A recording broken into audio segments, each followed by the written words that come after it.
Con las tradicionales... ¿Qué? Te van a tener de nuevo. Gaby, poneme el espacio publicitario de nuevo porque, ¿sabes? Me dijo el sponsor. Te confundís de nuevo, te retiro la pauta. Espacio publicitario.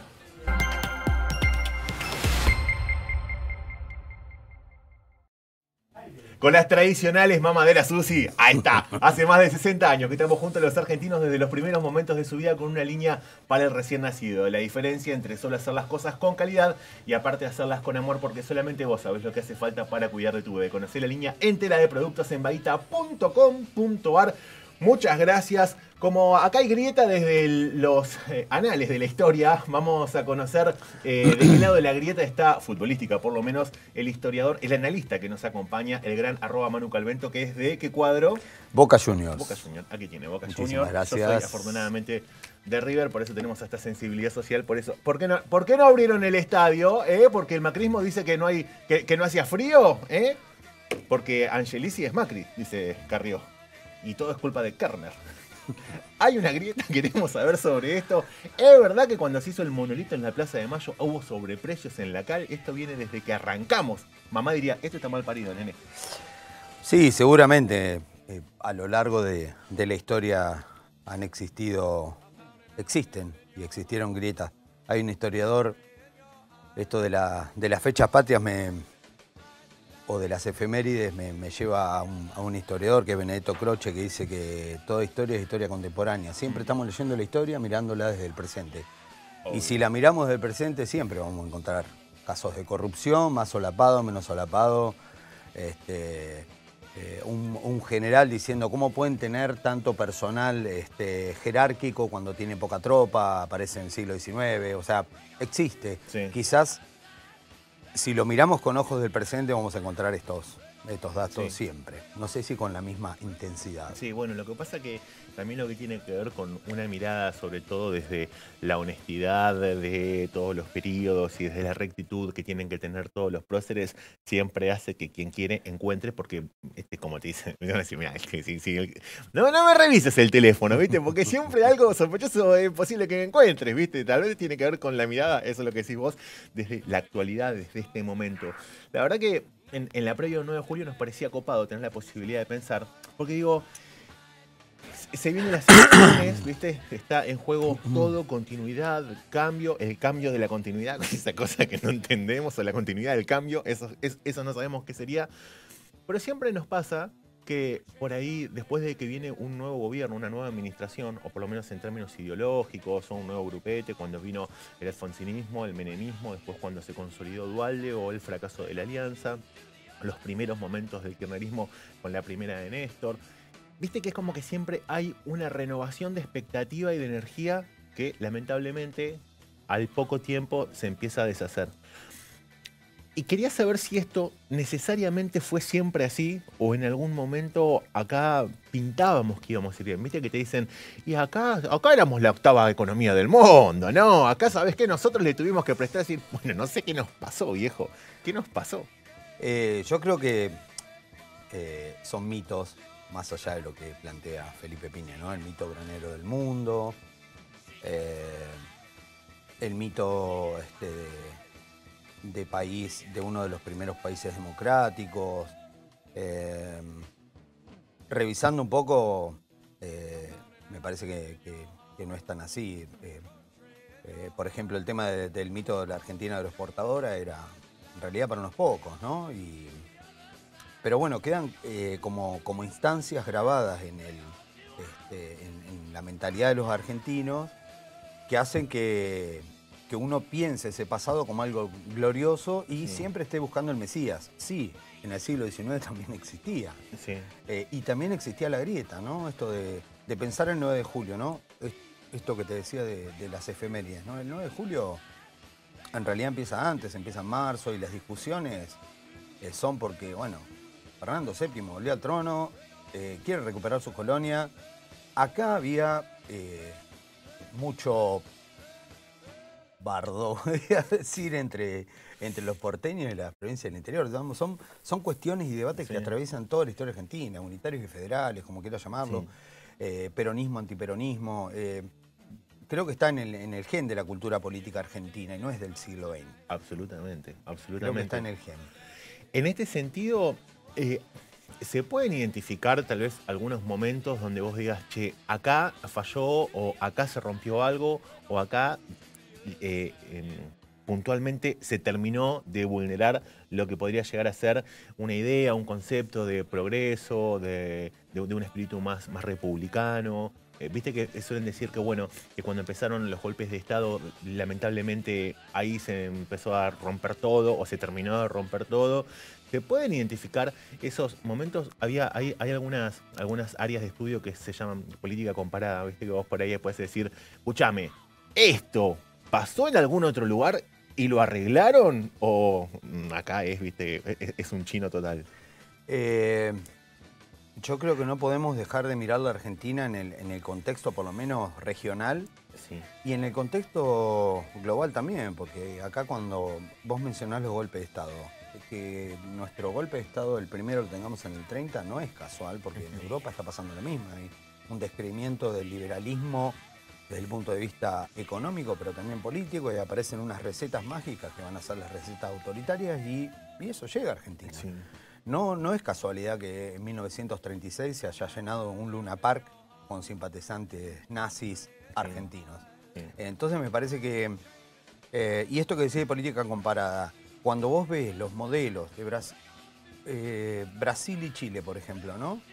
Y cuando hubo dictaduras en Brasil y Chile, hubo dictaduras en Argentina. Y cuando hubo gobiernos liberales también, incluso con dictaduras. Y cuando hubo democracias, con sus diferencias también, o con un intervencionismo estatal, Sí. que también pasaba en el mundo. Eso en la década del 40 digamos, la Argentina no está exento de lo que pasa a nivel internacional. Si hay un punto, sí, coincido con vos que tiene que ver con las interrupciones de los golpes militares. Creo que eso en Argentina, más que en cualquier otro país de América Latina, sí, son 6 golpes militares. O sea, Sí. y democracias débiles, ¿no? Sí. Da para charlarlo Sí. más largo.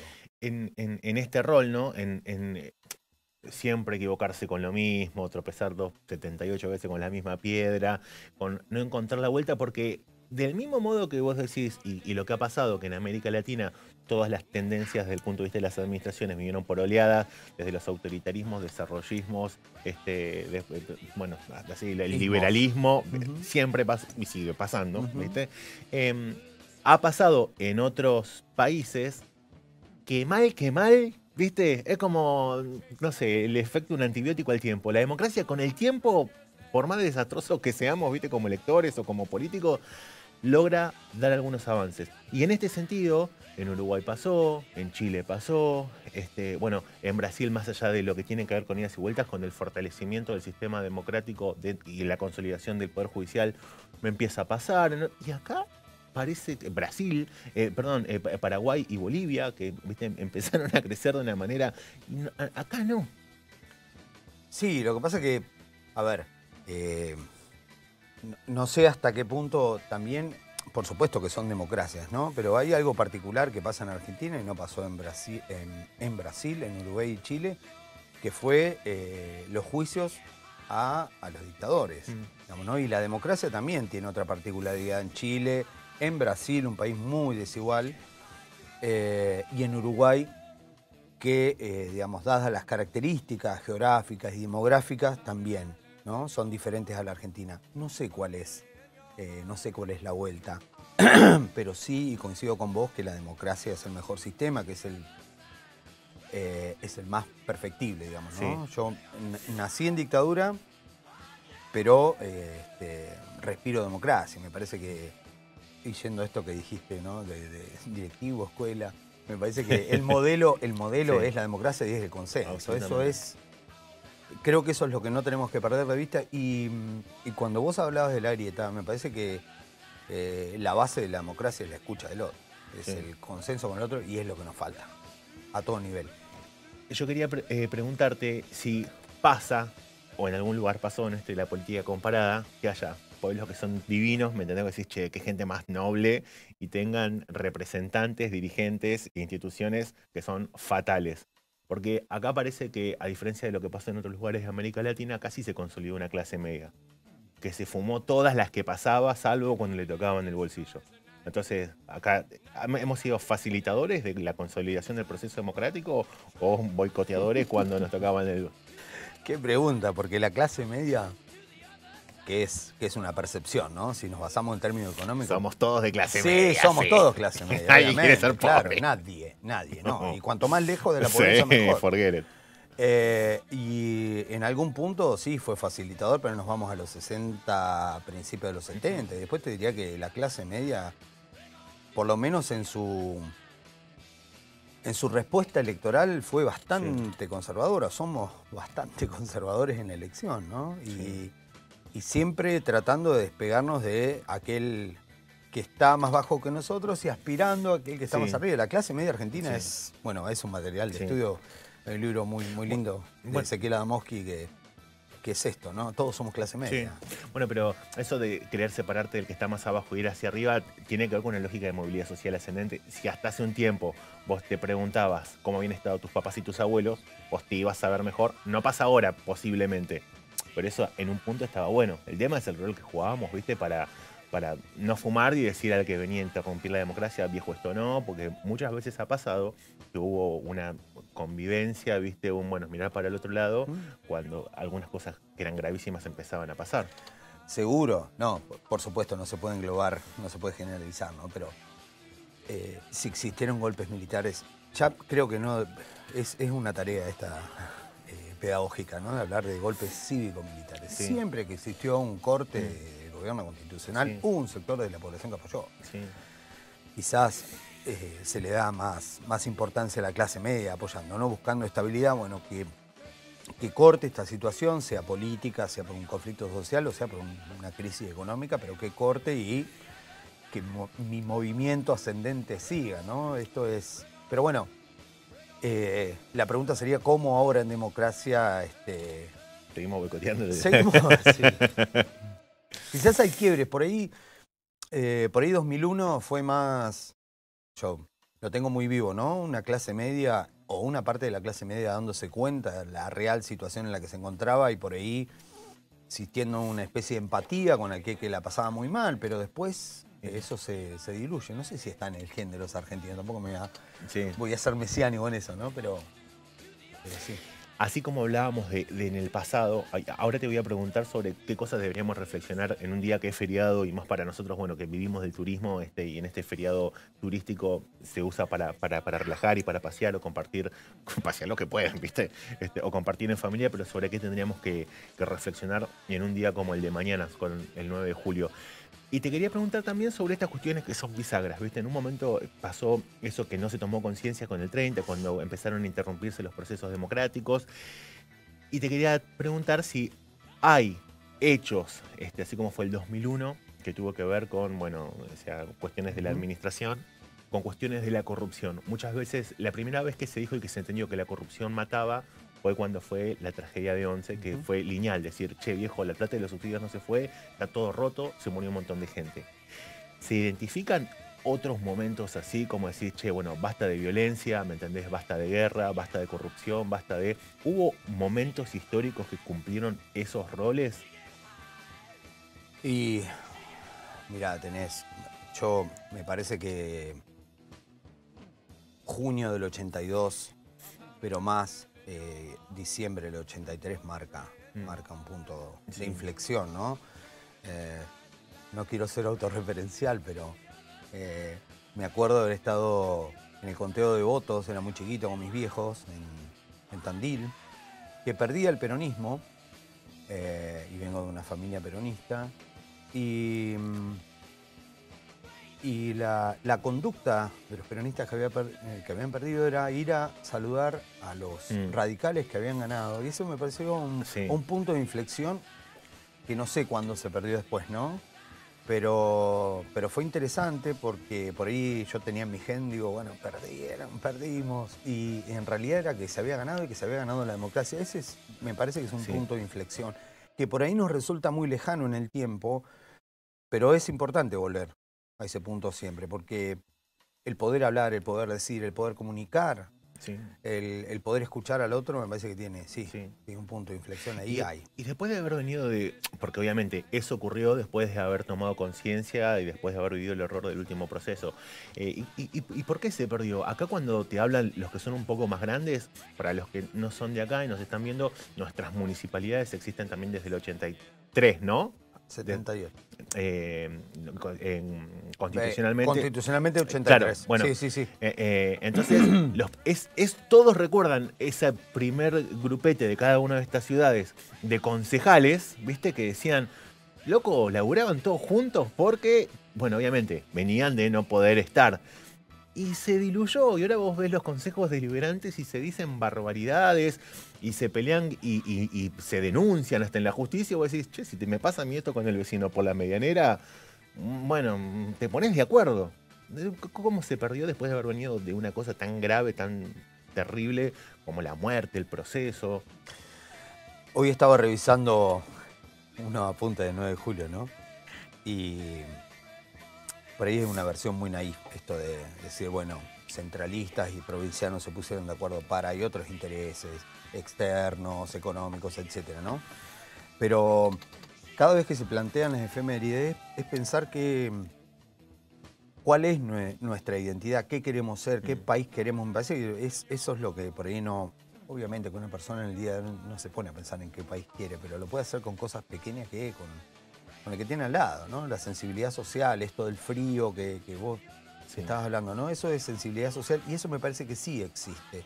Pero salta en momentos donde estalla. Sí. Pero me parece que eso es algo que nos ha devuelto la democracia. Quizás no se ve tanto como la grieta o como las cuestiones más feas, ¿no? Y sí que la participación política, y eso me da culpa, ¿no?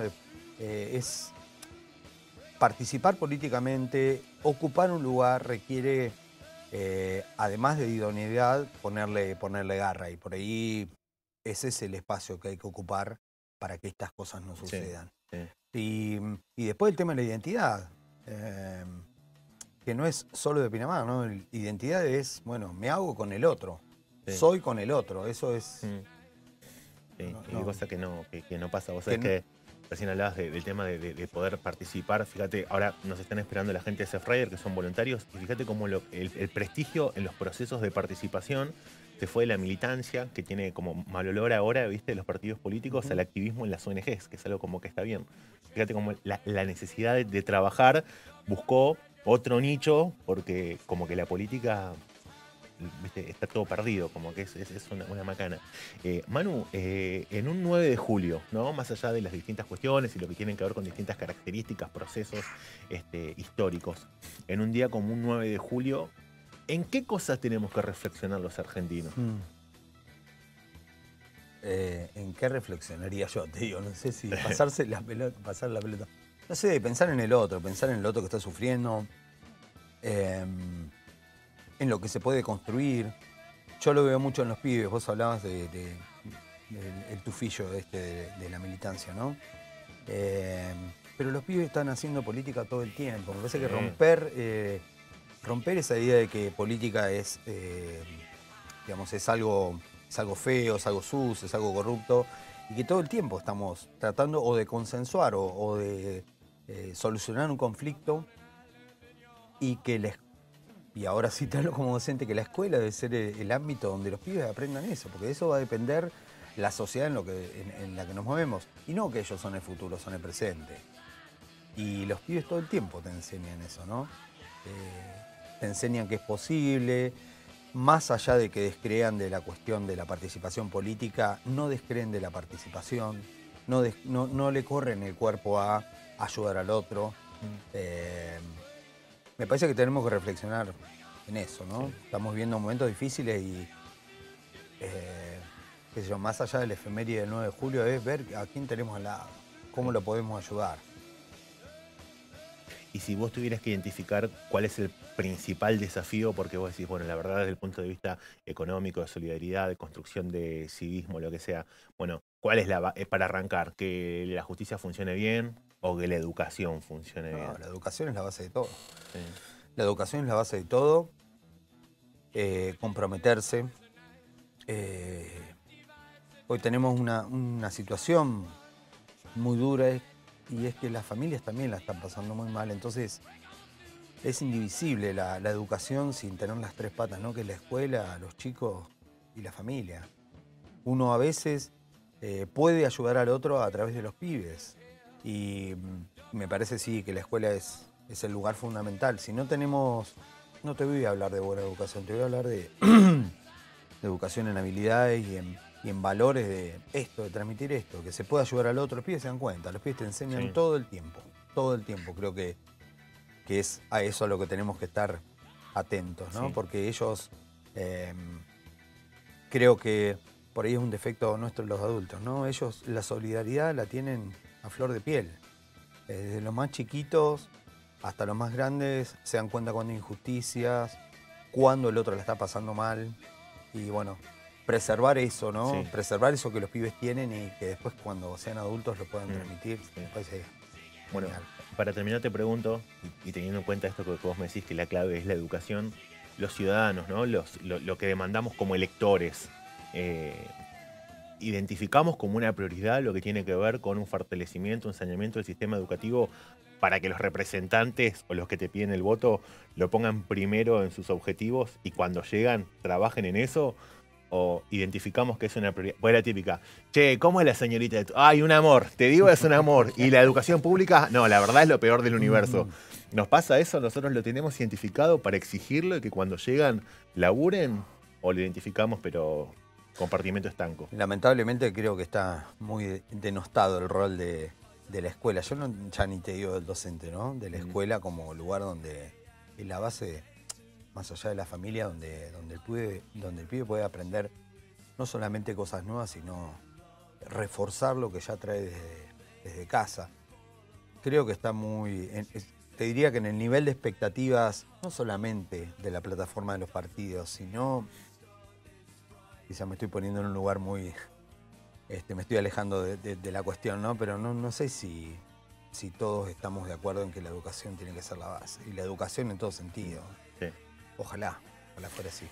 Bueno, más de 200 años de historia, todavía estamos en la B, pero ahí estamos peleando el ascenso. Bueno, pero está bueno que se puedan discutir estas cuestiones. Me parece que es básico, que se puedan visibilizar. Que me hayas invitado a hablar de estas cuestiones me parece que es un granito de arena para visibilizar estas cuestiones. Sí, la educación es la base. Bueno, se vienen las elecciones, hay que pensar en todo y en todos porque está en juego la democracia y fortalecerla también es cuestión de todos. Es celebrity acá el profe porque no puedo, qué sé yo, así que hubo que mandarle un remo, viste, ahora todo un catering, pero menos mal que se alinearon los planetas que pueda venir y que nos ayudes a reflexionar de manera conjunta si mejoramos nuestra sociedad. Gracias por invitarme. Muchas gracias, Manu. Un brazo, ¿eh?